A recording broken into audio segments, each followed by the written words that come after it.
బేటీ బచావో అంటే ఇదేనా? BJP party సిద్ధాంతాలు ఇవేనా అనేసి జోగు రామన్న గారు ప్రశ్నించారు.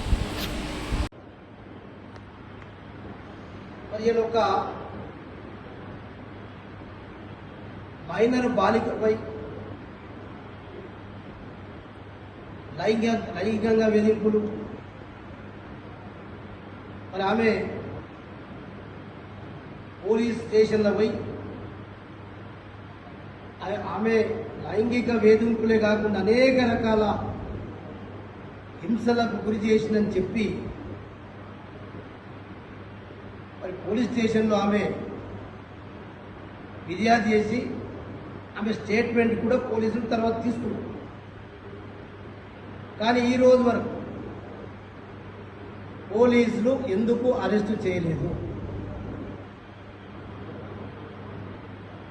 అంటే హోంశాఖ, కేంద్ర హోంశాఖ సహాయ మంత్రికి ఒక చట్టమా, మామూలు పౌరునికి ఒక చట్టం అనేది ఇలా ప్రభుత్వాల పైన ప్రజలకు ఒక విశ్వాసం సన్నగిల్లింది. ఇలా రాష్ట్రంలో అసలు కాంగ్రెస్ పార్టీ ప్రభుత్వం ముఖ్యమంత్రి ఆయననే, హోంమంత్రి ఆయన. ఈ రోజు వరకు కాంగ్రెస్ పార్టీ ప్రభుత్వ పక్షాన ఎవ్వరు కూడా ఇప్పటి వరకు స్పందిస్తలేరు. అంటే దానికి కారణం ఏంది? అంటే బీజేపీ కాంగ్రెస్ ఫెవికాల్ ఒప్పందమా కాదా అనేది ఎలా వాళ్ళ నిజ స్వరూపం బయట వల్లేదా? అంటే ఇలా భారతీయ జనతా పార్టీ, కాంగ్రెస్ పార్టీ మరి ఇలా ఎందుకు ఈ రకంగా రెండు ప్రభుత్వాలు ఒక మైనరు బాలిక పైన ఈ రకంగా జరిగితే నరేంద్ర మోడీ గారు పెద్ద పెద్ద గప్పలు కొడతాడు. ఇటు ముఖ్యమంత్రి రేవంత్ రెడ్డి గారు బడే బాయ్ చోటే బాయ్ మిల్కే ఇలా మీరు కలిసింది మీరు ఫెవికాల్ ఒప్పందం అని చెప్పి మీకు మీరు రుజువు చేస్తున్నారా ఈ విషయంలో? అందుకొరకే నిజంగానే బండి సంజయ్ గారిని అడుగుతున్నారు. ఈయన చాలా పీఠాధిపతులను పక్క పెట్టుకుని మాట్లాడినాం కదా, మరి ఇలా పోలీసు వాళ్ళే ఇప్పుడు స్టేట్మెంట్ ఇచ్చారు.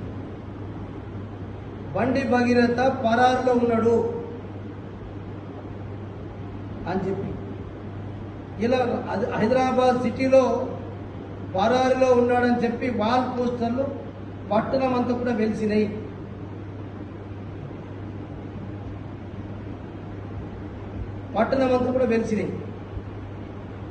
మరి ఇలా బండి సంజయ్ గారు పీఠాధిపతులను పెట్టుకొని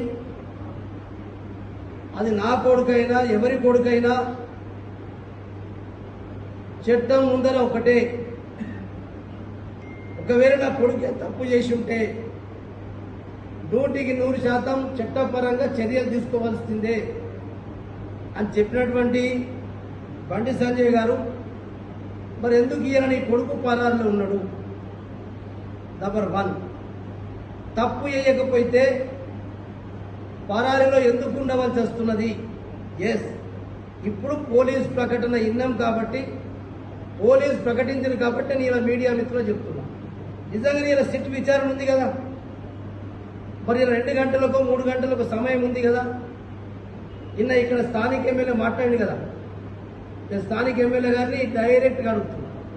ఎస్, అనవసరంగా మా బండి సంజయ్ గారిని బదనాం చేస్తున్నాయని చెప్పి కొన్ని రాజకీయ పార్టీలు, ఓకే, నిజంగా ఇలా సిట్ విచారణకు హాజరైతే నువ్వు మాట్లాడిన మాటకు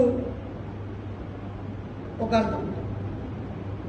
ఇలా సిట్ విచారణకు హాజరు కాకపోతే ఆదిలాబాద్ ఎమ్మెల్యే గారు నన్ను రాజీనామా చేస్తావా, నైతిక బాధ్యత వహిస్తావా, నువ్వు ఆ విలువలకు కట్టుబడి ఉన్నావా, లేకుంటే నువ్వు చేస్తావా, మీ బండి సంజయ్ గారిని చేపిస్తావా? దానికి జవాబు చెప్పాలని చెప్పి స్థానిక ఎమ్మెల్యే గారిని నేను ప్రశ్నిస్తున్నా. నిజంగానే తప్పు చేయకపోతే సిట్ విచారణకు హాజరైతే నేను ఈ మాటలనే మాటలు విడ్రా చేసుకుంటాను. ఒకవేళ సిట్ విచారణకి హాజరు కాకపోతే నువ్వు నేను అడిగిన డిమాండ్కి నువ్వు రెడీయా,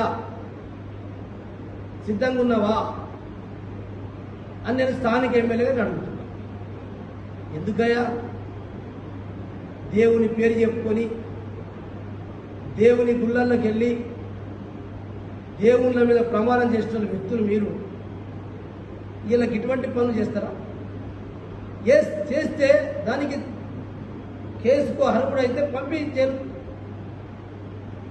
అనవసరంగా ఒక మైనర్ బాలికను పట్టుకొని ఇట్లా లైంగిక వేధింపులు జరిగితే మరి ఇలా ప్రభుత్వాలు రెండు ఎందుకు కళ్ళు మూసుకొని ఉన్నాయి?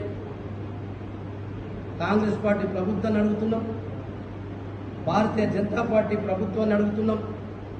నిజంగా మీకు మహిళల పట్ల చిత్తశుద్ధి ఉంటే మీరు ఇటువంటి లైంగిక వేధింపులకు, ఇటువంటి అత్యాచారాలకు, ఇటువంటి రేప్ కేసులకు మహిళల పట్ల అది ఏ ప్రభుత్వమైనా, అది ఎంత పెద్ద మనిషి అయినా శిక్షకు అర్హుడైతే చట్టరీత్యా చర్యలు తీసుకోవాలా.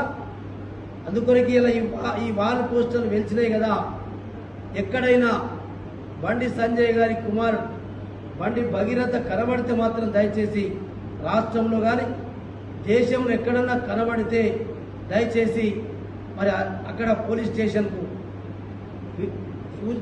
స్టేషన్కు తెలియజేస్తే బాగుంటుందని చెప్పి ఇలా ఆదిలాబాద్ జిల్లా బీఆర్ఎస్ శాఖ మరి విజ్ఞప్తిస్తుంది.